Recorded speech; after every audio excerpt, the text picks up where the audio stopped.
Assalamualaikum warahmatullahi wabarakatuh. Kembali lagi dengan saya Ehda Fityatun Nafiah.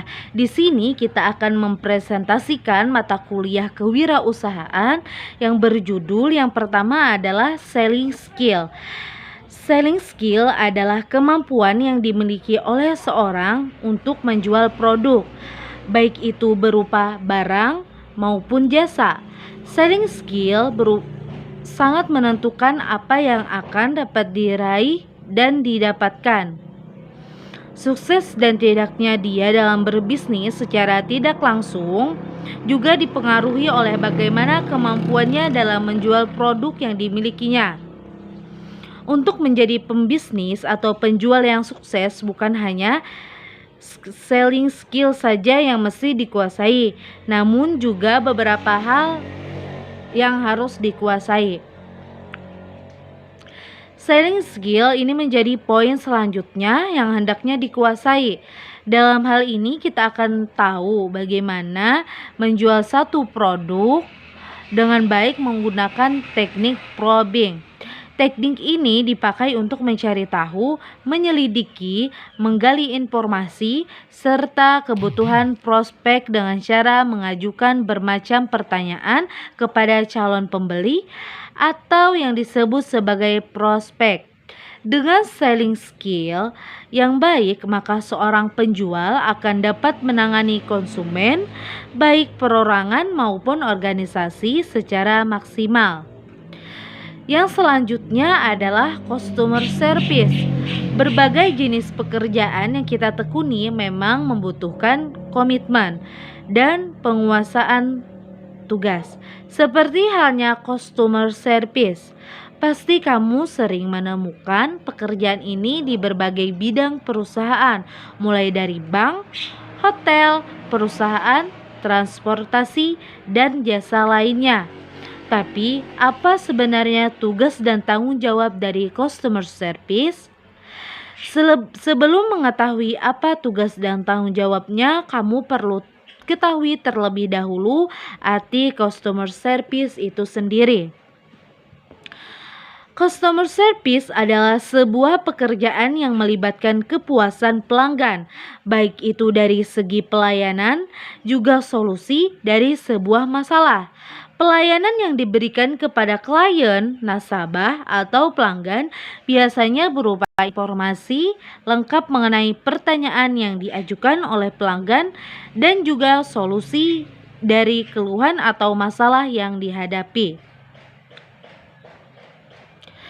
Untuk itulah, perusahaan perlu menanamkan pentingnya customer service. Selanjutnya adalah service excellency. Apa sih dari service excellency? Pentingnya service excellency kepada seluruh karyawannya agar pelanggan senantiasa puas, kepuasan pelanggan senantiasa terjaga, dan pelanggan akan loyal kepada produk atau jasa yang ditawarkan perusahaan. Dari era globalisasi telah mendorong pasar menjadi semakin terbuka dari kompetitif. Hal ini berdampak pada bergesernya paradigma bisnis di mana pelanggan menjadi faktor yang sangat menentukan terhadap kelangsungan bisnis. Dengan harapan pelanggan yang semakin tinggi akan kualitas produk atau layanan yang diberikan serta semakin meningkatnya komitmen, serta penting bagi para pelaku bisnis untuk memberikan pelayanan prima seperti service excellency kepada pelanggan. Faktor utama yang berkaitan dengan kepuasan pelanggan adalah harapan pelanggan dan kenyataan yang terjadi selama pelanggan berinteraksi dengan perusahaan. Harapan pelanggan sangat dipengaruhi oleh hal-hal seperti tingkat ekonomi, kondisi sosial budaya, latar belakang, pendidikan, usia, dan jenis kelamin. Sedangkan kondisi nyata saat pelanggan berinteraksi dengan perusahaan juga dipengaruhi oleh banyak hal, termasuk karakter frontliner perusahaan yang berinteraksi dengan pelanggan dan kemudahan saat melakukan transaksi dengan perusahaan. Yang selanjutnya adalah making money without money. Apa sih yang dimaksud dari istilah itu? Making money without money merupakan salah satu istilah yang sering cukup beberapa tahun terakhir ini selain berupa dolar online, bisnis online, dan lain-lain.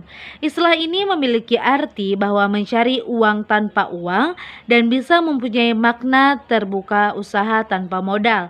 Walaupun begitu, setiap usaha pasti menggunakan modal. Tapi dalam konteks ini, kita menggunakan modal terutama finansial yang minim untuk meraih keuntungan yang besar. Bila dilihat sebelah mata memang mustahil dan terlihat tidak wajar dari kacamata bisnis secara global.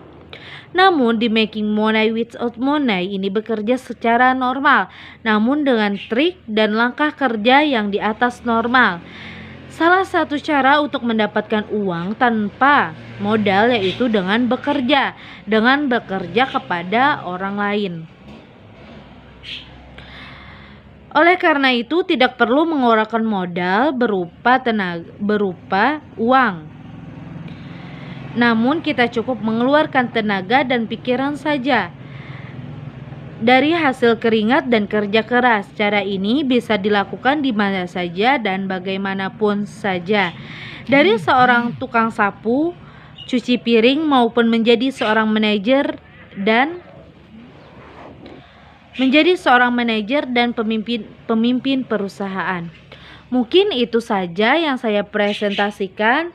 Mohon maaf apabila ada kesalahan kata atau penjelasan. Billahi taufiq wal hidayah. Wassalamualaikum warahmatullahi wabarakatuh.